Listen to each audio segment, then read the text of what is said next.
வணக்கம். விடுப்பு விண்ணப்பம், 6ஆம் வகுப்புக்கான விடுப்பு விண்ணப்பம் இப்போ பார்க்கலாம். இது நீங்கள் உடல்நிலை சரியில்லாத காரணம் சொல்லிட்டு அதுக்கான இதாகவும் நீங்கள் இதை எழுதிக்கலாம். கொஷினில் என்ன வருதோ அதை நடுவில் நீங்கள் ஃபில் பண்ணிக்கலாம்.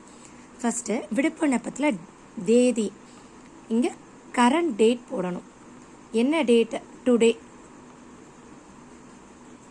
இன்னைக்கு என்ன டேட்டோ அதை இங்கே போடணும். அதுக்கப்புறமா அனுப்புனர் சுமதி, 6ஆம் வகுப்பு, காந்தி உயர்நிலைப்பள்ளி, சென்னை. 6ஆம் வகுப்புன்னு போட்டுட்டு அது என்ன செக்ஷன் இருக்கும் இல்லையா, அதை தமிழில் எழுதணும். ஏன்னா அ, பீனா ஆ எழுதணும். பீனா இப்போ ஏக்கு ஆ பிரிவு, பிக்கு ஆ பிரிவு, சிக்கு இ பிரிவு. இப்போ சி செக்ஷன்னா இ பிரிவு. அந்த மாதிரி ஆல்ஃபபெட்டுக்கு கீழே உள்ள வரிசையை எழுதணும். அப்புறம் என்ன பள்ளியில் படிக்கிறீங்களோ அந்த பள்ளி சென்னை. பெறுநர் வகுப்பாசிரியர், 6ஆம் வகுப்பு, அதே அந்த பிரிவு இ பிரிவு, காந்தி உயர்நிலைப்பள்ளி, சென்னை. இப்போ இதில் 2 சுழி நா வருமா, இல்லை இந்த தொங்குற மாதிரி இந்த தாக்கு அப்புறம் இருக்கிற நா வருமானா, அதுக்கு முன்னாடி இருக்கிற வேர்டு ஆர்டர் போடுற மாதிரி இருந்தாலே இந்த நா தான் வரும். அனுப்புனா ஆர்டர் போடுற மாதிரி இருக்கு இல்லையா, அப்போ மறக்காமல் இந்த 2 சுழி நா வரவே வராது. ஆர்டர் போடுற மாதிரி இருக்கிறதுக்கு அடுத்தன்னா இந்த நா தான் வரும்.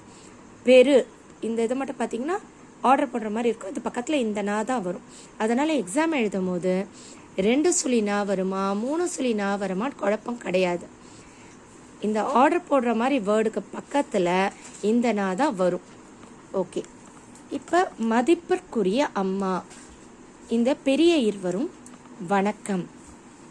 இப்போ இந்த லெட்டர் எதை பற்றியதுன்னா, நம்மளோட அக்காவுக்கு திருமணம் நடக்க இருப்பதுனால ஒரு 2 நாள் லீவ் கேட்டு எழுத போகிறோம். வணக்கம், என் சகோதரியின் திருமணம் அடுத்த மாதம் நடைபெற உள்ளது. ஆதலால் 2/10/2024 மற்றும் 3/10/2024 ஆகிய 2 தினங்கள் மற்றும் என்னால் பள்ளிக்கு வர இயலாத நிலையில் உள்ளேன். எனவே அவ்விரண்டு தினங்கள் எனக்கு விடுப்பு அளிக்குமாறு தாழ்மையுடன் கேட்டுக்கொள்கிறேன். இங்கே இக்கு வரும், எந்த லெட்டரில் எழுதினாலும் கேட்டு இக்கொள்கிறேன். நன்றி. இப்படிக்கு தங்கள் உண்மையுள்ள சுமதி. உங்கள் ஸ்டூடெண்ட்டோட பேர் என்னவோ அதை எழுதிக்கணும். அப்புறம் டேட்டு, இடம், தேதி, கரண்ட் டேட், இங்கே ஒரு தேதி போட்டோம் இல்லையா, அதே இதுதான்.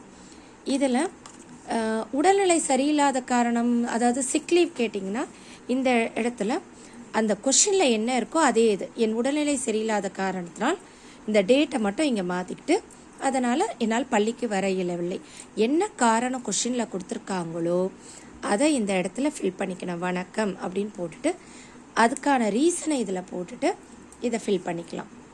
சாரி, தொண்டை சரியில்லை, மன்னிச்சுக்கோங்க எல்லாரும். நன்றி, வணக்கம். பிடிச்சிருந்தா லைக் பண்ணுங்கள், ஷேர் மற்றவங்களுக்கும் பண்ணுங்கள், மறக்காமல் சப்ஸ்கிரைப் பண்ணுங்கள். நன்றி, வணக்கம்.